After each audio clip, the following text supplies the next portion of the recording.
आपने मुझे बोलने का समय दिया और मुझे बड़े दुख के साथ कहना पड़ रहा है, खास तौर से मेरी विधानसभा की सीवरेज की समस्या के लिए, क्योंकि अब शादियों का सीजन भी खत्म हो गया। इससे पहले बहन बेटियों की शादी होती थी तो टेम्परेरी सफाई वहां हो जाती थी और एक एक समस्या मुख्यमंत्री जी के व्यक्तिगत संज्ञान में है। चाहे मेरा बाल कल्याण पॉकेट हो, चाहे जीवन नगर पार्ट 1 पार्ट 2 हो, चाहे आश्रम रोड का एरिया हो, इन सब एरिया के लिए कम से कम 10-10 करोड़ रुपए एक ब्लॉक के लिए चाहिए।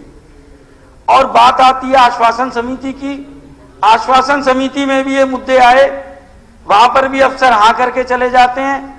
बाद में नगर निगम कमिश्नर डायरेक्टर को चिट्ठी लगती है कि हमें फंड दे दिए जाएं।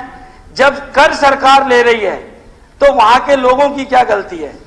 मैं आपके माध्यम से सरकार से कहना चाहता हूं कि पूरा अप्रूव एरिया है, आप उनसे पूरा कर ले रहे हैं और मैं कोई लंबी चौड़ी चीज नहीं मांग रहा, मैं सिर्फ इतनी चीज मांग रहा हूं कि साफ सीवरेज का जल भराव ना हो, बहन बेटियां छोटे बच्चे इज्जत से जा सकें। विधानसभा में हमने प्रश्न लगा लिए, आश्वासन समिति में हम चले गए, ग्रीवेंस कमेटी के अंदर मुख्यमंत्री जी ने कहा विधायक बात नहीं कर सकते हैं और उसके बाद सरकारी दौरों पे हमें बुलाना बंद कर दिया, क्योंकि हमने एक चैलेंज कर दिया कि मुख्यमंत्री जी फरीदाबाद आओगे, मेरी विधानसभा में जल भराव रहा। हम गांधी जी की विचारधारा से प्रभावित हैं, गोडसे जी की से नहीं है। मैं खुद कीचड़ स्नान करके मीटिंग में आऊंगा, उसके बाद हमें बुलाना ही बंद कर दिया। और आपके माध्यम से कहना चाहूंगा मुख्यमंत्री जी ग्रीवेंस की कमेटी की मीटिंग में आओ, पिछली बार आप भी मीटिंग में नहीं आए। दूसरा, हमारे यहाँ 60 फुट रोड है, परमानेंट जल भराव रहता है, सबको पता है। हमारे यहाँ आयुष का अस्पताल खुलना है, 8 एकड़ जमीन दे चुके हैं और इस सदन में कई कई बार हम इस बात को रिपीट कर चुके हैं। ऑक्सीवन हमारे यहाँ स्थापित होना है, उसके कागजात लंबित हैं, उसको पूरा कराया जाए। और एक तरफ सरकार बात करती है सबका साथ सबका विकास। मेरी NIT 86 के अंदर प्रश्न लगाया कि HRDF के तहत कितने पैसों का आवंटन हुआ और NIT 86 को कितने मिले।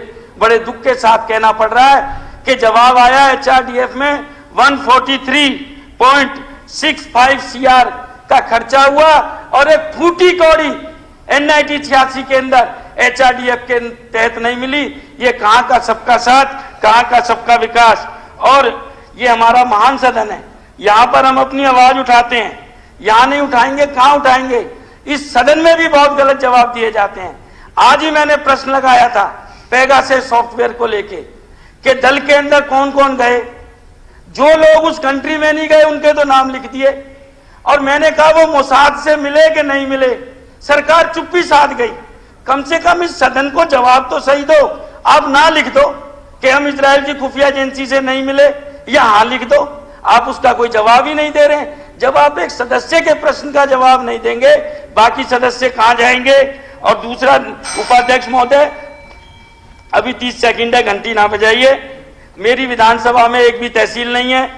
गोची के अंदर मैंने दौरा किया, बिल्कुल जर्जर बिल्डिंग है। शायद मेरी इकलौती विधानसभा हरियाणा में ऐसी है जो बिना तहसील की है। कृपया वहां तहसील खोली जाए।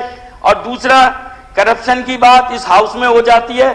200 करोड़ का घोटाला, 2 रुपए की रिकवरी नहीं। डबुआ मंडी सब्जी फड़ घोटाला, आज तक गरीबों को न्याय नहीं मिला।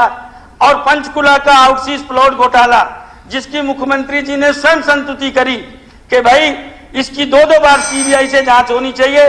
पता नहीं किसके प्रेशर में आके वो जांच विजिलेंस को दे दी और बाकी बात मेरी पड़ी हुई मानी जाए। बड़ी कृपा होगी आपकी।